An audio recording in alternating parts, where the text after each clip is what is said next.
陛下，我朱雄英今天反了。大孙，你叫咱陛下，你不认识咱了吗？咱是你皇爷爷呀！从你为了江山而默许我母妃薨的那一刻，你就不是了。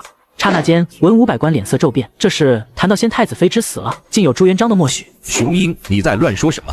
太子殿下，你不也负了我母妃吗？妾扶正千百年来你是独一份，我母妃的死，你敢说你不知情吗？这到底是发生什么事情了？为什么感觉火药味好浓？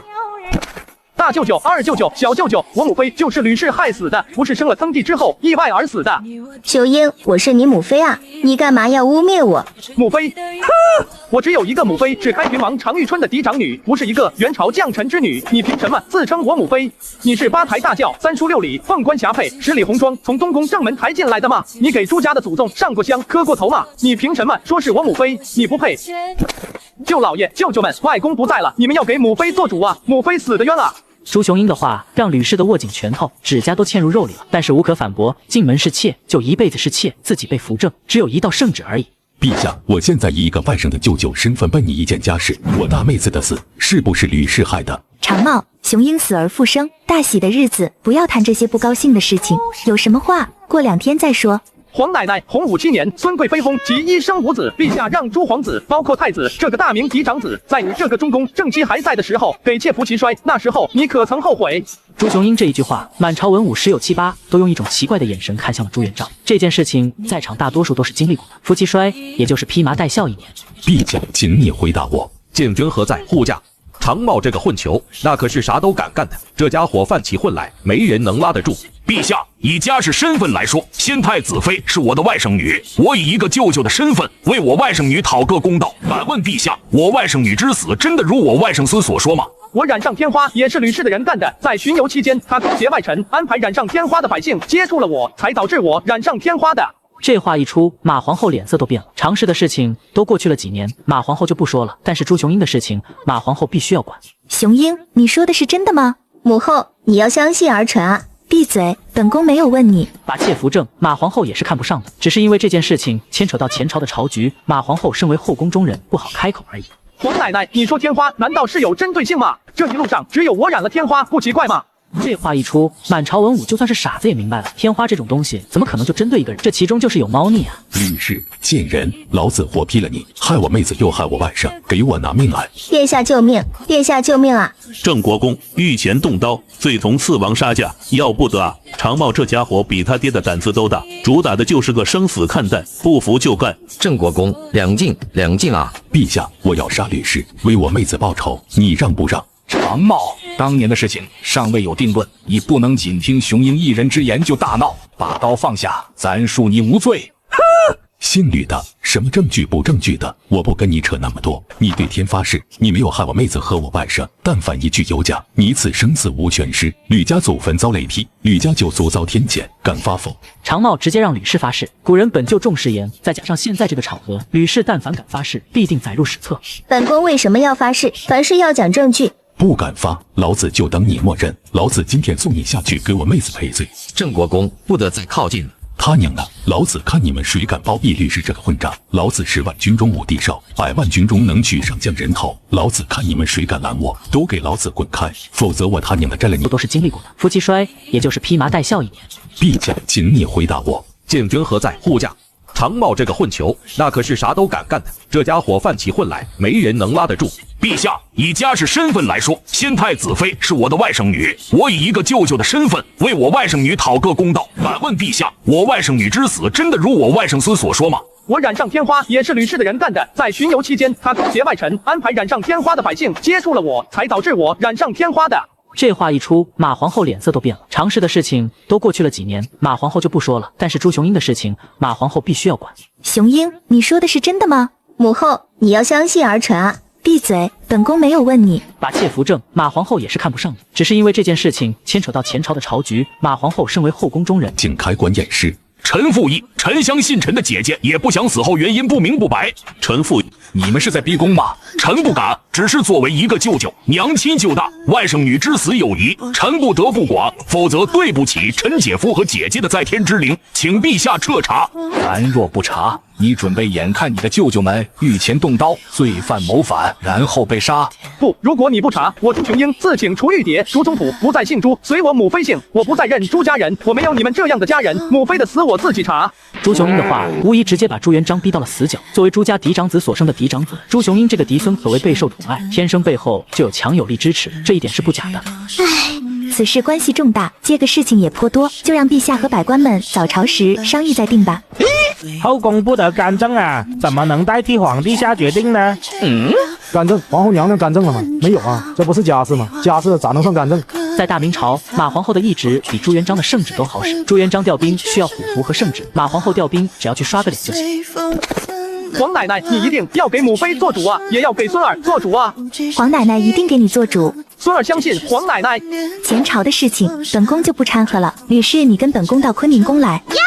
吕氏有些害怕的咽了咽口水，紧张地看向朱标，跟母后去吧。要变天了。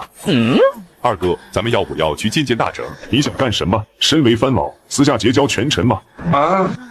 我不是，我没有，不是说去安慰一下大哲。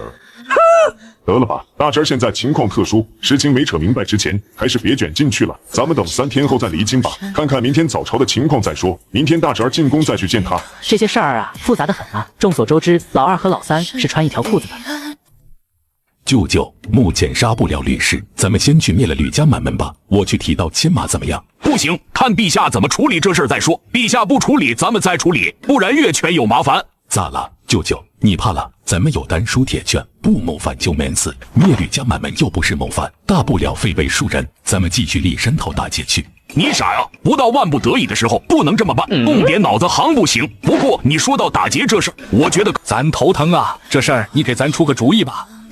我出主意，那可不行。自古后宫与宦官不得干政，在大明依旧是后宫与宦官不得干政，但是这个后宫不包括马皇后在内，文武百官巴不得马皇后多干政，因为马皇后干政能救他们的命。妹子，咱那不是对外说的话吗？现在关起门来了，咱们说家事，这个事儿你给咱出一个解决法呗。仲巴，既然你来问我了，那我先问你一个事情，你如实回答我。雄鹰的死，你查过没有？查了。是不是吕氏干的？不清楚，目前咱查到的线索是指向吕家，吕家安排染天花斗鸡的百姓接触了雄鹰，咱也命人查了，接触雄鹰的人当中是否有人感染了天花，查后是有的。不过线索虽指向吕家，但没有罪证确凿，更没有证据指向吕氏，目前还在查。朱雄鹰死后，葬礼没多久就办了，没有停灵几个月，甚至是大半年，主要是怕天花扩散。既然和吕家有关，那么就是吕家谋害皇嫡长孙，罪当株连9族。妹子，你知道的，吕家现在虽然还不是江南派系的执牛耳者，但是已经跻身上层，一旦对吕家下手，江南派系必遭打压，那先前的努力就白费了呀。哼，那你就是不要大孙了是吧？我可告诉你，这事儿你处理不好，我也跟大孙出宫住去，你就在这紫禁城里做你的皇上吧。马皇后当即放话，在这件事情上，朱元璋必须表态。都说隔辈亲，朱雄鹰可是朱标的嫡长子，马皇后真是捧在手里怕掉，含在嘴里怕化了。妹子，你这不是在逼咱吗？你这不耍无赖吗？哪有这么做的？咱这不就是来找你商量个解决办法吗？自己堂堂皇帝不要面子的吗？我告诉你，朱重八，雄鹰是我大孙，这事儿你也该给常家一个交代。常是怎么死的，你比我清楚。现在吕家都敢动皇嫡长孙了，若是再不加以处置，未来岂不是连太子都敢动了？这一切都是你纵容出来的，你别以为你不处理，常家就不能处理了。都说了，这是家事，常家就是真打上吕家的门，要个说法，你又能怎么样？现在北元还没平定，各地起义又不断，还要靠他们去镇压。冰冻3尺，非一日之寒，人心也不是一天就凉了的。这事儿你不处理好，你一定失了人心。你底下的那些兄弟们会怎么看你？还能心甘情愿为你卖命吗？他们就不怕飞鸟进良弓藏，兔死狗烹之灾吗？这事儿已经不是个小事了。朱元璋又何曾不知道这件事情不是一件小事呢？就是因为知道这件事情，如果自己包庇吕家，淮西必定跟自己离心离德，所以自己才想找马皇后商量个两全其美的方法。那你说怎么处理吗？废吕氏，问罪吕家，给常家一个公道，给我大孙一个公道。这不可能，江南派系是自己扶持的，这还没几年就要没了，那努力就白费了。这可不行，换一个派系的时间太长了。凭什么不可能？居嫡长者，必正处位。雄鹰要是没死，他就是皇太孙，未来的皇帝。吕家敢对他下手，不该灭吗？朱家已经对不起常氏了，还要再对不起雄鹰吗？你身为皇帝，你考虑这个平衡那个，做出一些事情没错，毕竟最是无情帝王家。可你身为一个儿媳的公公，一个孙子的爷爷，你难道就没错吗？还是说你只想做一个陛下了？妹子，身为皇帝，有很多事情明知可为而不能为之，明知不可为而为之，你总得理解咱吧。其实就是老朱没本事而已。别看老朱掌握着兵符，真要是闹翻了天，三军将士听谁的还两说。这个事情简单的很，你就问问你自己，于你而言，淮西和江南谁重要？常家和吕家谁重要？大孙和吕氏谁重要？就这么简单，想清楚这3个问题，一切迎刃而解。你若选后者，我趁早带大孙回凤阳老家做个普通祖孙。但我提醒你，不管你做什么选择，都要做好承担后果的准备。就这样吧，我先去歇会儿了，我也等你的答案。叮咚，时空穿越局识别到重生者，亘古一地系统申请绑定。系统。何为系统？天行健，君则以自强不息；地势坤，君则以厚德载物。你是什么邪祟？我拒绝绑定。堂堂皇帝，不要面子的吗？我告诉你，朱重八，雄鹰是我大孙，这事儿你也该给常家一个交代。常氏怎么死的，你比我清楚。现在吕家都敢动皇嫡长孙了，若是再不加以处置，未来岂不是连太子都敢动了？这一切都是你纵容出来的。你别以为你不处理，常家就不能处理了。都说了，这是家事，常家就是真打上吕家的门，要个说法，你又能怎么样？现在北元还没平定，各地起义又不断，还要靠他们去镇压。冰冻3尺，非一日之寒，人心也不是一天就凉了的。这事儿你不处理好，你一定失了人心。你底下的那些兄弟们会怎么看你？还能心甘情愿为你卖命吗？他们就不怕飞鸟进良弓藏，兔死狗烹之灾吗？这事儿已经不是个小事了。朱元璋又何曾不知道这件事情不是一件小事呢？就是因为知道这件事情，如果自己包庇吕家，淮西必定跟自己离心离德，所以自己才想找马皇后商量个两全其美的方法。那你说怎么处理吗？废吕氏，问罪吕家，给常家一个公道，给我大孙一个公道。这不可能，江南派系是自己扶持的，这还没几年就要没了，那努力就白费了。这可不行，换一个派系的时间太长了。凭什么不可能？居嫡长者，必正处位。雄鹰要是没死，他就是皇太孙，未来的皇帝。吕家敢对他下手，不该灭吗？朱家已经对不起常氏了，还要再对不起雄鹰吗？你身为皇帝，你考虑这个平衡那个，做出一些事情没错，毕竟最是无情帝王家。可你身为一个儿媳的公公，一个孙子的爷爷，你难道就没错吗？还是说你只想做一个陛下了？妹子，身为皇帝，有很多事情明知可为而不能为之，明知不可为而为之，你总得理解咱吧。其实就是老朱没本事而已。别看老朱掌握着兵符，真要是闹翻了天，三军将士听谁的还两说。这个事情简单的很，你就问问你自己，于你而言，淮西和江南谁重要？常家和吕家谁重要？大孙和吕氏谁重要？就这么简单，想清楚这3个问题，一切迎刃而解。你若选后者，我趁早带大孙回凤阳老家做个普通祖孙。但我提醒你，不管你做什么选择，都要做好承担后果的准备。就这样吧，我先去歇会儿了，我也等你的答案。叮咚，时空穿越局识别到重生者，亘古一地系统申请绑定。皇后娘娘的人，皇后娘娘有何吩咐？公爷，皇后娘娘有旨，宣您至镇国公府见驾，秘密前往，理由您自找，不得泄露此事。马皇后的意思是要自己支持常茂吗？不对，也不是支持常茂，是支持朱雄鹰。马皇后这是来为朱雄鹰找帮手了啊！公爷，我还要向宫里复命呢，您给个准话。请转告皇后娘娘，臣徐达奉诏。是，那我就回去复命了。老嫂子啊，我还以为这块石头成了你的枷锁，从此你在坤宁宫坐看云卷云舒，静听花开花落，任凭潮起潮落。不曾想为了余王殿下，你终究也坐不住了。罢了，谁叫你是我老嫂子呢？老莫，我想吃烧鹅了。嫂子，你这是有什么忧愁啊？有什么要我帮忙的，你发话就行。我对不起伯仁，对不起，他把女儿嫁给我儿子做儿媳，当年保不住他女儿，现在人老了，更不中用了，连他大外孙都要保护不了了。干娘，您别这么说，这件事情跟你没关系。嫂子，你说这话，这不是戳我们弟兄们心窝子吗？你有什么旨意就吩咐吧，风力来雨力去，我们都给你办。马皇后说出这番话时，那就不只是简单的刺痛了徐达的心窝子，而是直接戳到了淮西勋贵们的肺管。其实也没什么，我的大孙子想要替他母亲伸冤，我自然是支持的，但我担心会有人从中作梗，你们也清楚，我不过是深宫中的一个妇人罢了，实在无能为力。更何况后宫不得干涉朝政。徐达听完马皇后的话语，瞬间领悟了其中深意。马皇后这是希望淮西勋贵们能够全力支持朱雄英啊！徐爷爷，你知道“骄兵悍将”这个词是怎么来的吗？骄兵悍将，那时候还是元末混战，朱元璋刚发迹起来，手下汇聚了无数将帅之才，这骄兵悍将说的就是淮西啊。后来经过整顿，也确实是好了很多，但也让许多人对朱元璋开始不满了。对啊，大明开国之前出了个词叫骄兵悍将，开国之后听说又出了一个词叫淮西勋贵。徐爷爷，淮西勋贵是什么意思啊？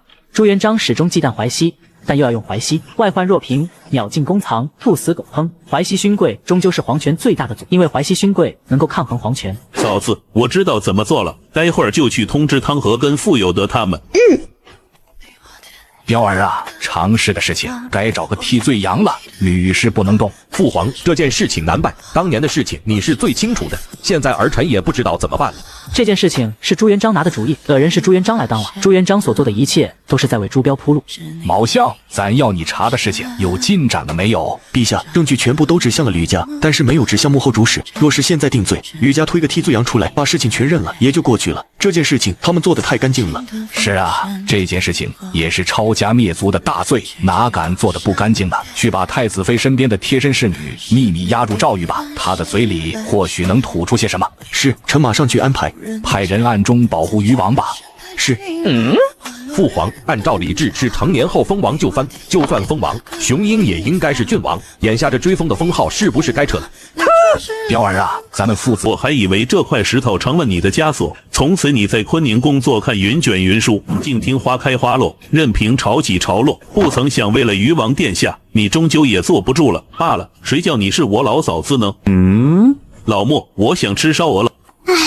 嫂子，你这是有什么忧愁啊？有什么要我帮忙的，你发话就行。我对不起伯仁，对不起，他把女儿嫁给我儿子做儿媳，当年保不住他女儿，现在人老了，更不中用了，连他大外孙都要保护不了了。干娘，您别这么说，这件事情跟你没关系。嫂子，你说这话，这不是戳我们弟兄们心窝子吗？你有什么旨意就吩咐吧，风力来雨力去，我们都给你办。马皇后说出这番话时，那就不只是简单的刺痛了徐达的心窝，不顾一切，非要与吕家拼个你死我活吗？他说，身为人子，若不能为母伸冤，他宁愿一头撞死在太庙。反正有娘的孩子是个宝，没娘的孩子是根草，还不如早点下去陪他娘。朱雄英要是真一下撞死在了太庙，不管死没死，朱雄英只要敢撞，史书上这事儿就得给朱元璋单开一页好好写写。朱雄英这是在拿命驳朱元璋一个千古骂名啊！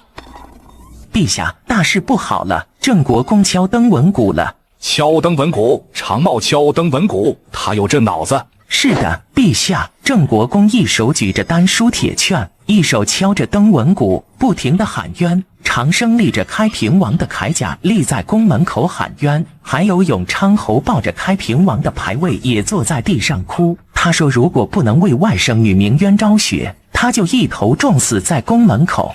现在事情越闹越大，鼓声引来了无数百姓过来围观了。蓝玉这要是敢一脑袋撞在宫门口，朱元璋必定落下一个逼死功臣的骂名。到时候谁还敢为朱元璋效命？谁不怕鸟尽弓藏，兔死狗烹？再加上朱雄英要在太庙撞死，史书之上得多给朱元璋写好几页啊！他们想干什么？竟然敢在皇宫门口闹事！立刻叫锦衣卫把他们给我抓起来！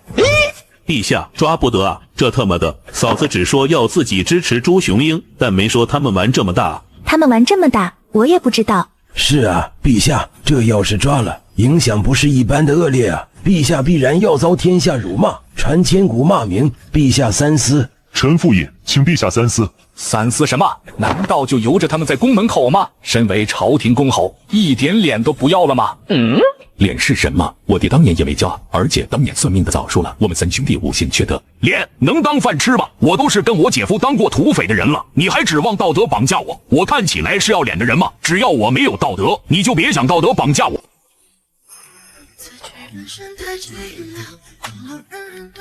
冤枉啊！冤枉！求陛下伸冤呐！为我大妹子做主啊！功臣之你死的冤呐！开平王嫡女没人管呐！冤啊！姐姐，姐姐，你死的好冤呐！想我们老爹一生为国征战，开疆拓土，堂堂开国功臣呐！结果你这个嫡长女死的冤还没人管呢！爹啊，爹啊，你死的早啊！姐姐被人欺负了没人管呢！爹啊，你把女儿嫁给他朱家做儿媳啊，为他朱家生下嫡长孙，死了还没问呢！爹啊，你怎么就没得那么早啊？三人的哭声交织在一起，形成一股强大的情感洪流，冲击着在场每个人的心弦。百姓们纷纷动容，同情之情溢于言。这到底是怎么了？发生什么事情啦？你不知道吗？皇帝长孙活了，要为母申冤呢，陛下不同意啊，这娘家人就来喊冤了。娘就不点头，棺材不钉钉，爹亲娘就大，打死无闲话。这事儿有意思啊！你们听说了吗？当今太子妃乃是妾扶正的。可笑自己，妻就是妻，妾就是妾，妾都能当一家祖母了。太子那是宠妾灭妻啊！陛下同意了，那就是重用不发啊！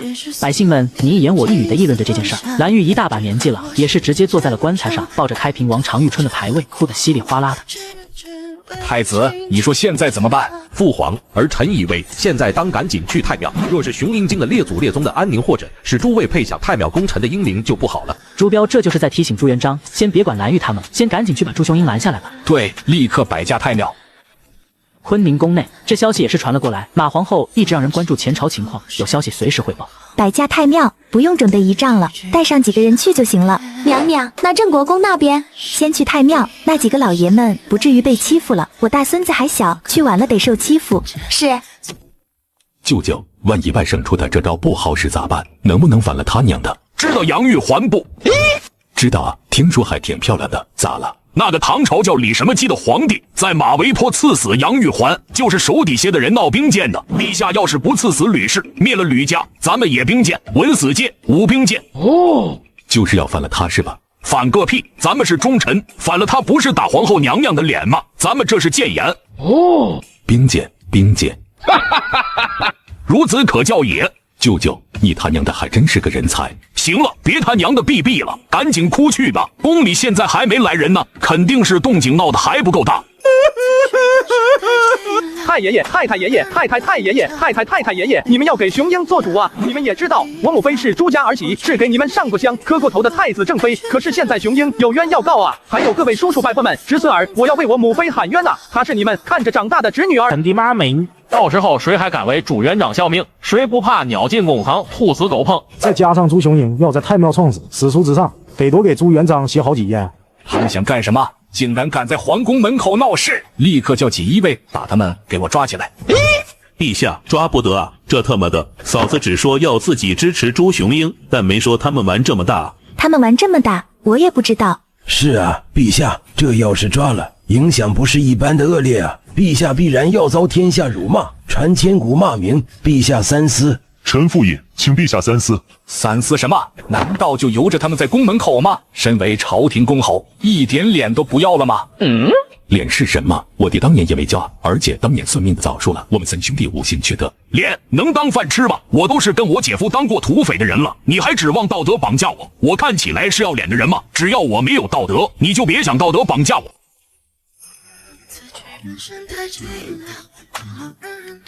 冤枉啊！冤枉！求陛下伸冤呐！为我大妹子做主啊！功臣之女死的冤呐！开平王嫡女没人管呐！冤啊！姐姐，你死的好冤呐！想我们老爹一生为国征战，开疆拓土，堂堂开国功臣呐！结果你这个嫡长女死的冤还没人管呢！爹啊，你死的早啊！姐姐被人欺负了没人管呢！爹啊，你把女儿嫁给他朱家做儿媳啊，为他朱家生下嫡长孙，死了还没问呢！爹啊，你怎么就没得那么早啊？三人的哭声交织在一起，形成一股强大的情感洪流，冲击着在场每个人的心弦。百姓们纷纷动容，同情之情溢于言。这到底是怎么了？发生什么事情啦？你不知道吗？皇帝长孙活了，要为母申冤呢，陛下不同意啊，这娘家人就来喊冤了。娘就不点头，棺材不钉钉，爹亲娘就大，打死无闲话。这事儿有意思啊！你们听说了吗？当今太子妃乃是妾扶正的。可笑自己，妻就是妻，妾就是妾，妾都能当一家祖母了。太子那是宠妾灭妻啊！陛下同意了，那就是重用不发啊！百姓们你一言我一语的议论着这件事儿。蓝玉一大把年纪了，也是直接坐在了棺材上，抱着开平王常遇春的牌位，哭得稀里哗啦的。太子，你说现在怎么办？父皇，儿臣以为现在当赶紧去太庙。若是雄鹰京的列祖列宗的安宁，或者是诸位配享太庙功臣的英灵，就不好了。朱标这就是在提醒朱元璋，先别管蓝玉他们，先赶紧去把朱雄鹰拦下来吧。对，立刻摆驾太庙。坤宁宫内，这消息也是传了过来。马皇后一直让人关注前朝情况，有消息随时汇报。摆驾太庙，不用准备仪仗了，带上几个人去就行了。娘娘，那镇国公那边，先去太庙，那几个老爷们不至于被欺负了。我大孙子还小，去晚了得受欺负。是。舅舅，万一外甥出的这招不好使咋办？能不能反了他娘的？知道杨玉环不？知道啊，听说还挺漂亮的，咋了？那个唐朝叫李什么基的皇帝，在马嵬坡赐死杨玉环，就家事咋能算干政？在大明朝，马皇后的懿旨比朱元璋的圣旨都好使。朱元璋调兵需要虎符和圣旨，马皇后调兵只要去刷个脸就行。皇奶奶，你一定要给母妃做主啊，也要给孙儿做主啊！皇奶奶一定给你做主，孙儿相信皇奶奶。前朝的事情，本宫就不掺和了。吕氏，你跟本宫到坤宁宫来。吕氏有些害怕的咽了咽口水，紧张地看向朱标，跟母后去吧。要变天了。二哥，咱们要不要去见见大哲？你想干什么？身为藩老，私下结交权臣吗？我不是，我没有，我是说去安慰一下大哲。得了吧，大侄现在情况特殊，事情没扯明白之前，还是别卷进去了。咱们等3天后再离京吧，看看明天早朝的情况再说。明天大侄进宫再去见他。这些事儿啊，复杂的很啊。众所周知，老二和老三是穿一条裤子的。舅舅，目前杀不了吕氏，咱们先去灭了吕家满门吧。我去提刀牵马怎么样？不行，看陛下怎么处理这事儿再说。陛下不处理，咱们再处理，不然越权有麻烦。咋了，舅舅？你怕了？咱们有丹书铁券，不谋反就免死。灭吕家满门又不是谋反，大不了非为庶人。咱们继续立山头大街去。你傻呀！不到万不得已的时候，不能这么办，动点脑子行不行？不过你说到打劫这事儿，我觉得可以干。等过2天的，带着几个亲兵，蒙上面罩，把吕家产业趁夜都给他打劫了，然后冲进吕家打劫，就当是先收个利息了。哟呵，可以呀！行吧，那就让他们多活2天，回头跟吕氏整整齐齐的一块上路。晚上咱们大街怎么分啊？是不是2一天做我啊？母后跪下。吕下得赶紧跪下。马皇后的话可不能不听，不听朱元璋的话，还有马皇后能救一下，不听马皇后的话，朱元璋都救不了。马皇后在大明的位置有多高，吕氏是心知肚明的。老相，给咱把马皇后拿下！永昌侯，马上带你的兵马给我把朱元璋拿下。我不敢，那你去抓马皇后吧。众将听令，活捉朱重八，冲了！本宫问你，雄鹰的事情，你有没有参与？母后，儿臣冤枉，跟儿臣没有关系。常氏的死，我不是瞎子，更不是傻子，但事情过去了，我也不想再提。你是怎么坐上太子妃位置的？你比本宫清楚，切扶正。从古至今，我大明是独一份，这里面有没有政治利益交换？这些还要本宫来跟你抽丝剥茧，一笔笔细说。哼，你想着糊弄本宫，你还差得远。本宫最后问你一遍，雄鹰的事情跟你有没有关系？你想清楚再回答，本宫不会再问你第3遍。你要为你说的话负责，勿谓言之不预。马皇后的话给了吕氏很大的压力，马皇后但凡发了话，淮西就能迅速灭了吕家，朱元璋都拦不住。要是说跟自己没关系，一旦查起来，事情可就大条了。虽然做得很干净，但是不怕1万就怕万一啊！你就在这跪着吧，跪到日落，期间好好想想该怎么回答本宫的话。日落之后没想清楚，就回东宫继续想吧。3天内，本宫等你的答复。蠢，娘娘，陛下来了，在大殿。知道了。马皇后心里长长叹了口气，自欺欺人，终究还是气不下去了。朱元璋早就不是当年的朱重八了，对自己的爱其实也就那样了，所以爱会消失，对吗？